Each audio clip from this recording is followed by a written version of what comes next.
आज पूर्णिमा के शुभ अवसर पर जो भी भक्त सच्चे मन से श्री सत्यनारायण भगवान की कथा पढ़ता है अथवा सुनता है, उस पर सदा सत्यनारायण भगवान की कृपा बनी रहती है। तो आज सुनिए श्री सत्यनारायण व्रत संपूर्ण कथा। ओम श्री गणेशाय नमः। श्री सत्यनारायण व्रत कथा प्रारंभ। पहला अध्याय। एक समय नैमिषारण्य तीर्थ में शौनक आदि सभी ऋषियों और मुनियों ने पुराण शास्त्र के वेत्ता श्री सूत जी महाराज से पूछा, हे महामुने, किस व्रत अथवा तपस्या से मनोवांछित फल प्राप्त होता है, उसे हम सब सुनना चाहते हैं। श्री सूत जी बोले, इसी प्रकार देवर्षि नारद जी के द्वारा भी पूछे जाने पर भगवान श्री कमलापति जी ने उनसे जैसा कहा था, मैं उसे कह रहा हूँ, आप लोग सावधान होकर सुनिए।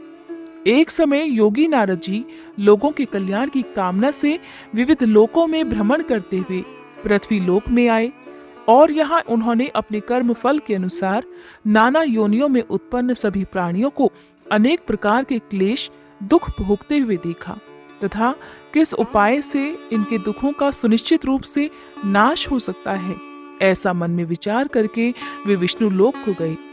वहां 4 भुजाओं वाले शंख चक्र गदा पद्म और वनमाला से विभूषित शुक्ल वर्ण भगवान श्री नारायण जी के दर्शन कर उन देवाधिदेव की वे स्तुति करने लगे। देवर्षि नारद बोले, हे वाणी और मन से परे स्वरूप वाले, अनंत शक्ति संपन्न, आदि मध्य और अंत से रहित, निर्गुण और सकल कल्याणमय गुणों से संपन्न, भक्तों की पीड़ा नष्ट करने वाले परमात्मन, आपको मेरा नमस्कार है। स्तुति सुनने के पश्चात भगवान श्री हरि ने देवर्षि नारद से कहा, महाभाग, आप किस प्रयोजन से यहाँ आए हैं, आपके मन में क्या है? तब देवर्षि नारद कहने लगे, हे भगवान, पृथ्वी लोक में अपने पाप कर्मों के द्वारा विभिन्न योनियों में उत्पन्न सभी लोग बहुत प्रकार के क्लेशों से दुखी हो रहे हैं। हे प्रभु, किस लघु उपाय से उनके कष्टों का निवारण हो सकेगा? यदि आपकी कृपा मेरे ऊपर हो तो वह सब मैं सुनना चाहता हूँ। आप कृपा पूर्वक ये सब मुझे बताएं। तब श्री भगवान ने कहा, हे वत्स, संसार के ऊपर अनुग्रह करने की इच्छा से आपने बहुत अच्छी बात पूछी है।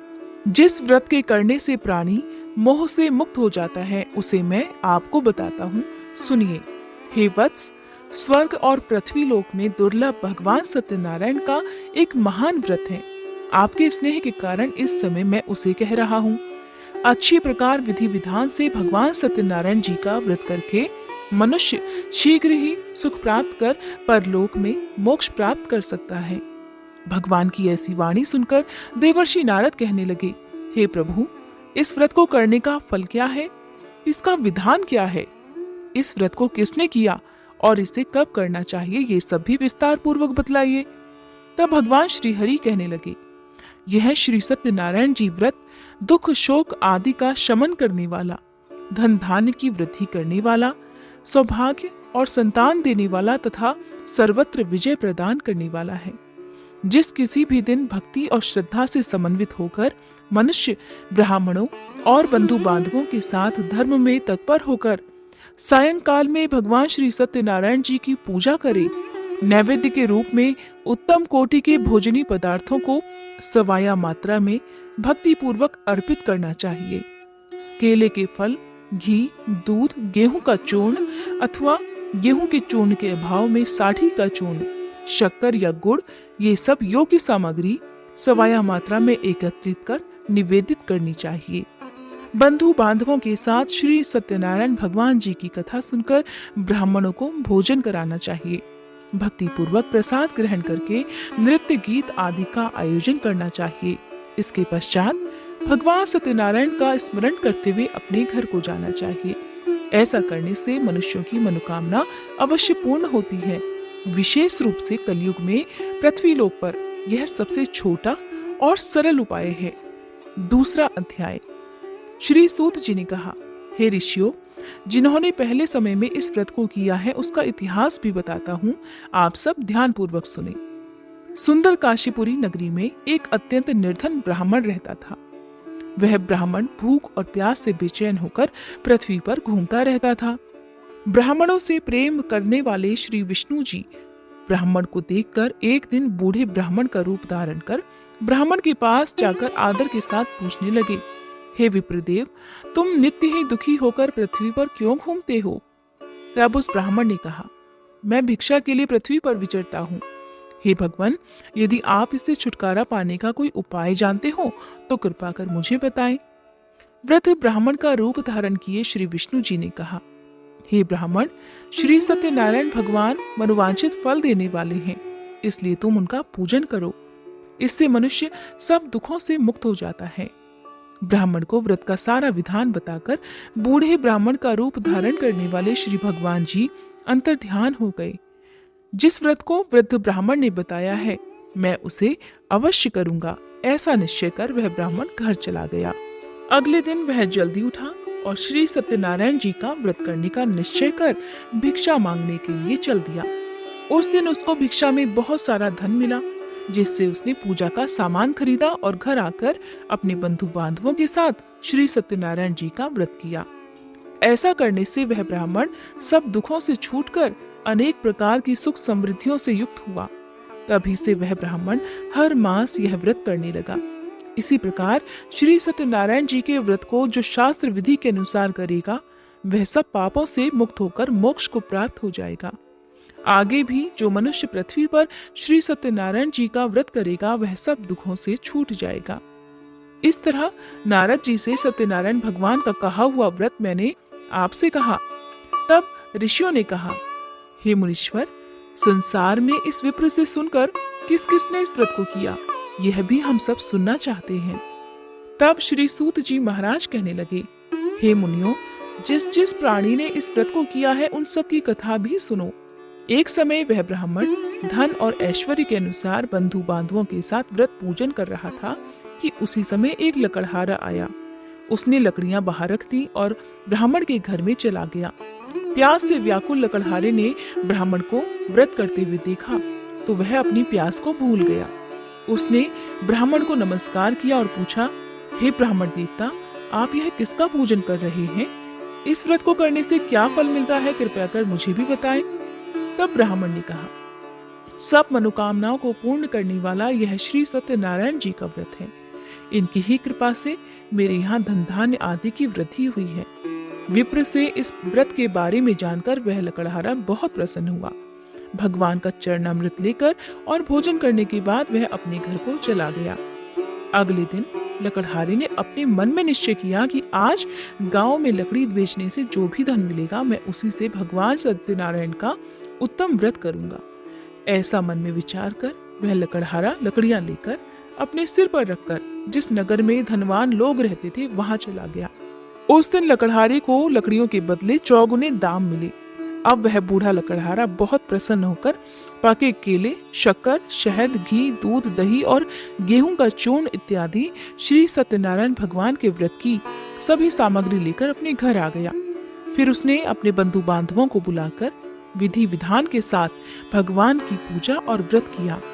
उस व्रत के प्रभाव से वह बूढ़ा लकड़हारा धन पुत्र आदि से युक्त हुआ और संसार के समस्त सुख भोगकर वैकुंठ को चला गया।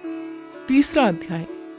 श्री सूत जी ने कहा, हे श्रेष्ठ मुनियों, अब एक और कथा कहता हूँ। पूर्व काल में उल्कामुख नाम का एक बुद्धिमान राजा था। वह सत्य वक्ता और जितेंद्रिय था। प्रतिदिन मंदिरों में जाता और गरीबों को धन देकर उनके कष्ट दूर किया करता था।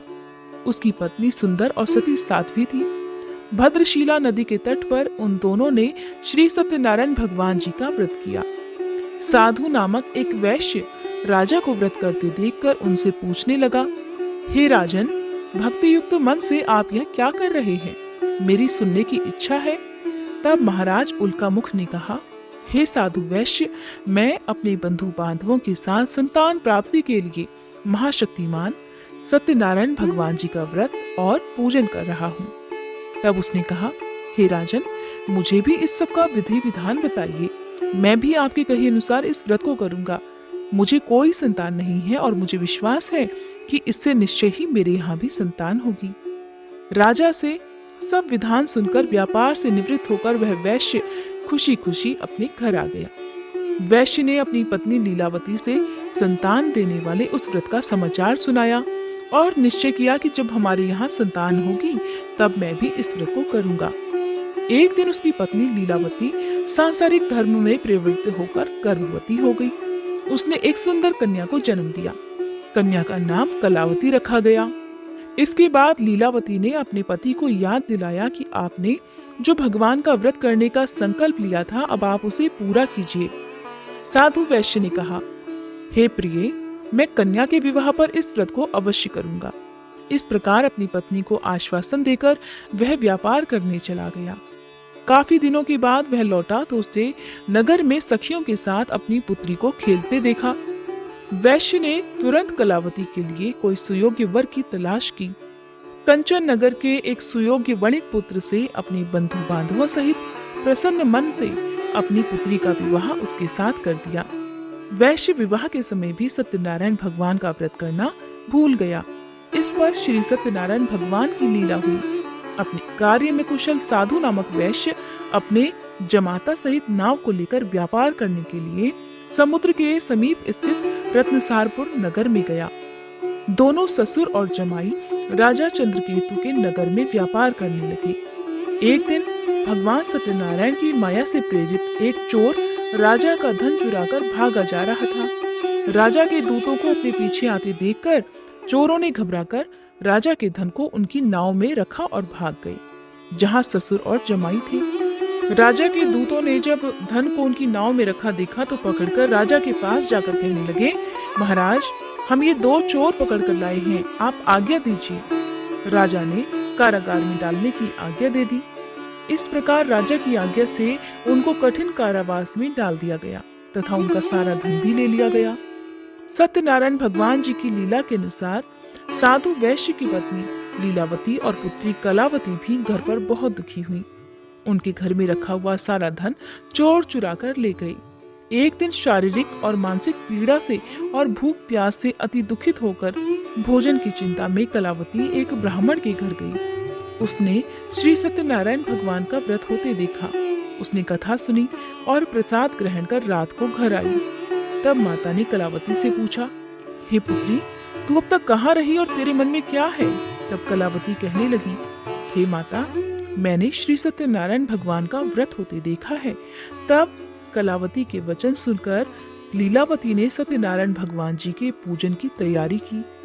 उसने परिवार और बंधु बांधवों सहित मिलकर श्री सत्यनारायण भगवान जी का पूजन और व्रत किया और मनोकामना मांगी कि मेरे पति और दामाद शीघ्र ही घर लौट आए।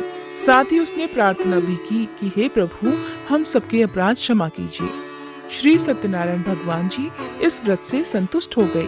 उन्होंने राजा चंद्रकेतु को स्वप्न में दर्शन देकर कहा, हे राजन, जिन दोनों वैश्यों को तुमने बंदी बना रखा है वे निर्दोष हैं, उन्हें प्रातःकाल ही छोड़ देना। राजा से ऐसा कहकर भगवान अंतर्ध्यान हो गए। प्रातःकाल राजा चंद्रकेतु ने